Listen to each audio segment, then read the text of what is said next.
At 12 o'clock in the middle of the night, a Chinese-American doctor named Ming Su couldn't get any sleep and sat up in her bed.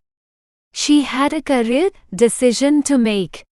She was about to become the chief at VKU Hospital in Houston. VKU was the largest and most well-known hospital in Houston, known for its high success rate of 98% compared to a 2% mortality rate. Surprisingly, the psychology department was the most prominent, although general surgery, cardiology, psychiatry, and other departments also played important roles. A career at this hospital meant a lot to its employees, including Ming Su. At 42 years old, she had ample experience in psychology, holding a master's degree MS and a doctorate in osteopathy (DO). She had joined the hospital 8 years ago after working as an intern and junior psychiatrist at 2 other hospitals. Becoming the chief of VKU had been Ming Su's main goal in life, and after 8 years of dedicated service, she had finally been offered the position. Ming Su had received the news with great excitement and was preparing to accept the role and its responsibilities. However, a disturbing call she had received the previous afternoon had made her reconsider. The caller was the chief of staff from the White House in Washington, D.C., offering her a better opportunity. She was asked to attend a confidential meeting scheduled for 10 a.m. the next day at the White House, where she would have the chance to interact directly with the president.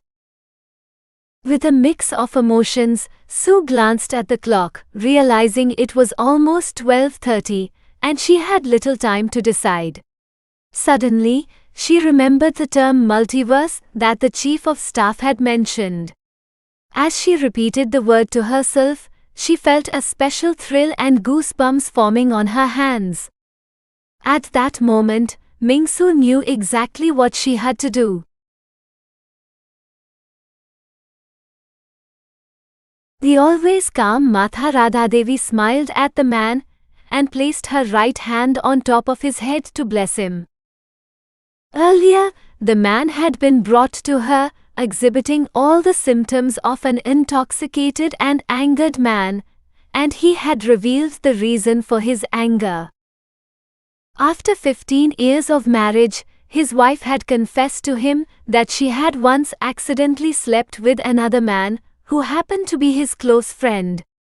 Initially, the man was filled with rage and wanted to harm his wife and friend, but upon thinking of his 2 teenage daughters, he only spat on his wife's face before storming out.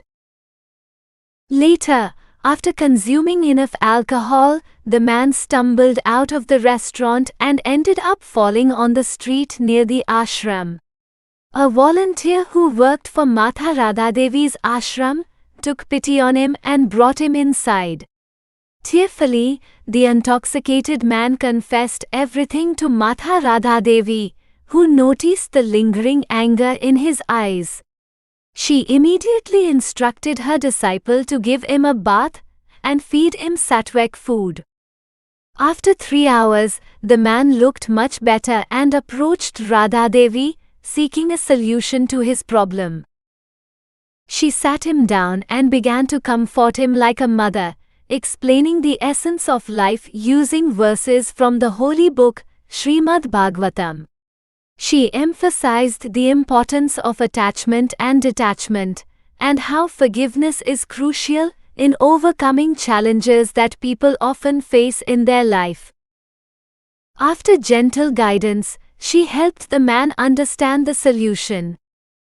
The man promised Mataji to forgive his wife for the sake of his daughters, and vowed not to harm anyone physically or mentally. He also pledged to give his wife another chance to earn back his love. Impressed by his sincerity, Mataji asked him to bring his wife so she could personally speak to her about the qualities of a faithful spouse. The man left with a peaceful heart, grateful for the guidance he had received. As Mata Radhadevi was about to rest, she received an overseas call, which turned out to be a request for an online meeting from the President of the United States. Curious, but trusting in the ways of God, she requested her assistant to prepare for the meeting that was supposed to happen later at 7:30 p.m. that evening. Mataji inwardly was too curious, as she had never received a call from the White House directly in her lifetime.